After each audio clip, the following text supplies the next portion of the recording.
নমস্কার বন্ধুরা, dreams kitchen চ্যানেলে তোমাদের অনেক অনেক অনেক স্বাগত। আশা করি সবাই ভীষণ ভালো আছো। আজকে কাঁচা টমেটো আর আলু দিয়ে একটা রেসিপি বানিয়ে দেখাবো। বেশ দারুণ লাগে গরম ভাতের সঙ্গে এই রেসিপিটা, আর ভীষণই সহজ পদ্ধতিতে খুব চটজলদি রেসিপিটি হয়ে যায়। চলো রেসিপিটি দেখে নেওয়া যাক। এর জন্য আমরা কী কী নিয়েছি। প্রথমেই কাঁচা টমেটো নিয়ে নিয়েছি 5টা। এটা আমাদের চাষের জমি থেকে আমি সংগ্রহ করেছি, আপনারা সহজেই বাজার থেকে পেয়ে যাবেন। টমেটোগুলো আমি প্রথমে ধুয়ে এইভাবে কেটে নিয়েছি। যতটা পারবেন পাতলা করে টমেটোগুলো কেটে নেবেন। এরপর সরষের তেল দিয়েছি কড়াইয়ের মধ্যে, দিয়ে দিলাম 5 ফোড়ন আর একটা শুকনো লঙ্কা ফোড়ন। এইভাবে সরু সরু করে লম্বা করে আমি আলুগুলো কেটে নিয়েছি। আলুগুলো এবার দিয়ে দিলাম তেলের মধ্যে।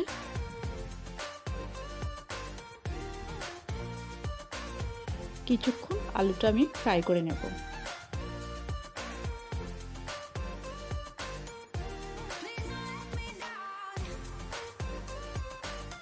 মিডিয়াম ফ্লেমে 3 মিনিটের মতন আলুটা ফ্রাই করার পর টমেটোগুলো আমি দিয়ে দিলাম।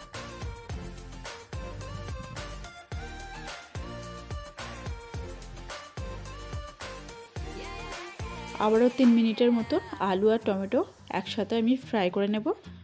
কিন্তু এই পর্যায়ে তোমরা লবণ দেবে না, তার ফলে টমেটোগুলো গলে যেতে পারে।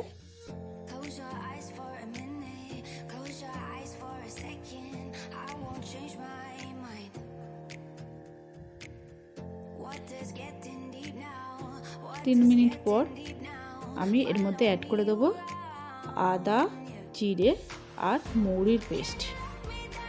দিয়ে দিয়েছি 2টো কাঁচা লঙ্কাও এর মধ্যে আমি পেস্ট বানিয়ে দিয়েছি, তোমরা এটা ছিঁড়েও দিতে পারো।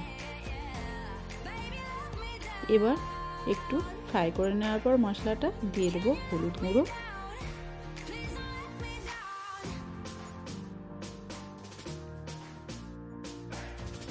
দিয়ে দেবো হাফ টিস্পুন জিরা গুঁড়ো আর হাফ টিস্পুন ধনিয়া গুঁড়ো।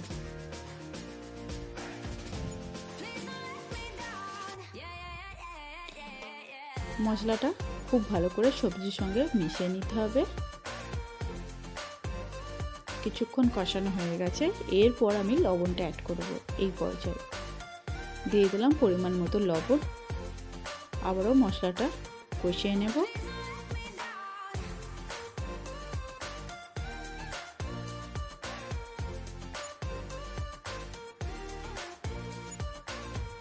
মশলাটা প্রায় কষানো হয়ে গেছে, এবার অল্প একটু জল অ্যাড করব, কারণ মশলাটা কষাতে কষাতে আলু আর টমেটোটা প্রায় 50%-এর মতন সিদ্ধ হয়ে গিয়েছিলো। তাই অল্প একটু জল অ্যাড করে মিডিয়াম ফ্লেমে আমি 5 মিনিটের জন্য ঢেকে দেব। তার আগে আমি 2টো চেরা কাঁচা লঙ্কা এর মধ্যে দিয়েছি, ঝালটা যাতে বেশ সুন্দর হয়। দেখুন রেসিপিটি রেডি হয়ে গেছে। এই পর্যায়ে আপনারা কাঁচা ধনিয়া পাতা কুচি এর মধ্যে অ্যাড করতে পারেন, তাহলে আরও সুন্দর লাগবে। আমি এটা অ্যাড করে নিই।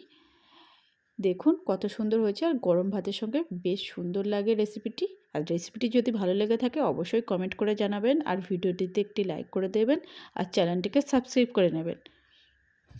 আজকের মতন এই পর্যন্ত, আবারও দেখা হচ্ছে পরবর্তী একটা রেসিপি নিয়ে।